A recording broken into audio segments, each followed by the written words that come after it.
Баршаңызға ассаляму алейкум. Бүгінгі тақырып 3 айдан бастап 7 айға дейінгі ойыншықтар. Бала 3 айдан асқаннан кейін ең біріншіден әрине сылдырмақтарды аламыз. Қас көрсетемін. Мынандай түрлері. Жеңіл болу керек 3 айда бала өзі ұстай алатындай, қолына ілінетіндей.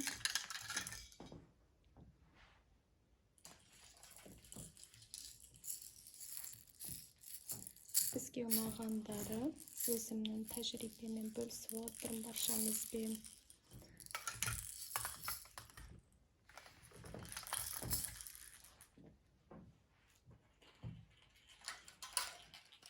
Бұл бенчикқа күшті алданады. Жылап кеткенде үлкен болғандықтан алдында сылдырлатсаңыз бала жылағанын қойып кәдімгідей алданады.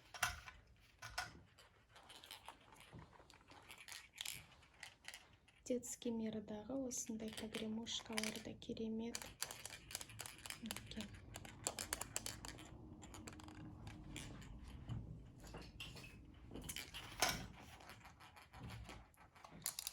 Мынау погремушканы іліп қоюға келеді. Манежға болсын, коляскаға болсын. Бала былай тартып, оны аламын деп әуре болып, біраз ойнайды.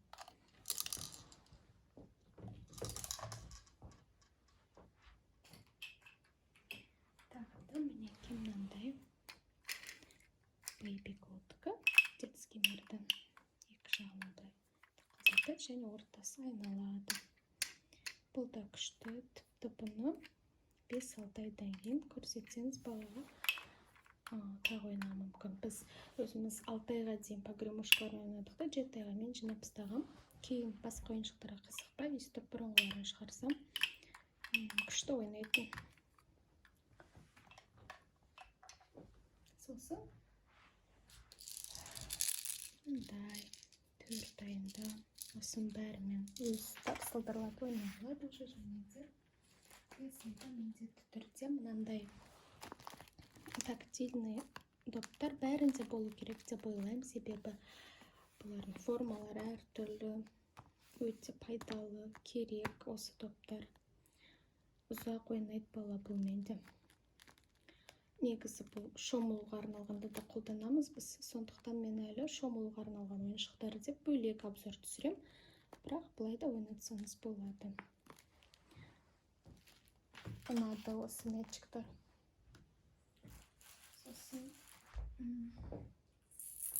шарик көрсетуге ұмытып кеттім ғой. Мында барлық балалар ұнатады. Барлық баланың дамуы 1 жасқа дейін бірдей болғандықтан ойыншыққа талғамдары ұқсас болады. Сондықтан осы ойыншықтарды міндетті түрде алыңыз. Тіпті сыйлық іздесеңіз де осындай варианттар жақсы. Сосын барлық балаларда мынандай кітап болу керек деп ойлаймын. Байқасаңыздар, пакет целлофанға бәрі қызығады ғой. Мынаны былай ұстаған кезде өзі осындай дауыстар шығарады және де ашып көрсетейін толығырақ. Мата кітап. Мына жерде мынандай пиқылдағы бар. Осы кітапқа ұзақ алданды. 5 айынан бастап алсаңыз, ары қарай да ойнай береді. Мына жерде кеміргіші бар екен. Осы кітап өте ұнады. Сосын мынандай кубик та жақсы. 6 жағын көрсетейін. Сылдырлайды. Добы да бар. Айнасы да бар.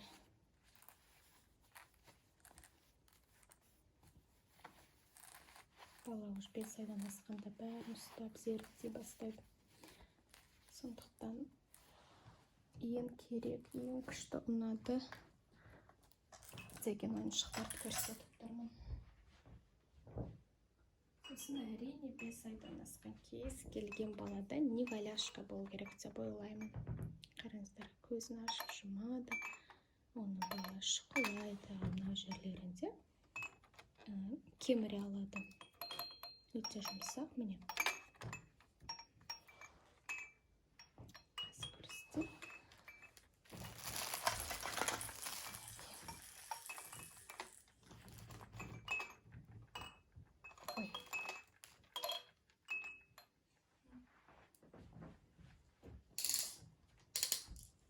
Мінекей, тағы мынандай ұлу. Әрине мынандай үлкен ойыншық ұстауға қиындау болады. Сонда да 5-6 айында алып қойсаңыз, кейін қызық ойнайды. Мына жерде тармақтары бар. Әр дөңгелекшесі айналмалы, дауыс шығарады, басы да айналады. Жерін тістеп ойнаса болады, және де құйрығын үшін былай. Мынау уже развивающий неге ойыншықтарға жатады ғой. Енді тағы да бір қосарым, біз 3 айынан бастап осында сіңілім үлкен ойыншық сыйлаған болатын. Осыны жай өзіне бермей, өйстіп адам құсап күлдіріп ойнатсақ, өте күшті көңіл көтерілетін баламыздың. Сондықтан бір ойыншық алсаңыз, осында үлкен артық болмайды. Тек өзіңіз ойнату үшін баланың қолына бермейін десеңіз де. Осымен 3-6 ай аралығындағы ойыншықтарға обзорым аяқталды. Келесі енді 6-9 ай, яғни 10 айға дейінгі ойыншықтарды көрсетемін.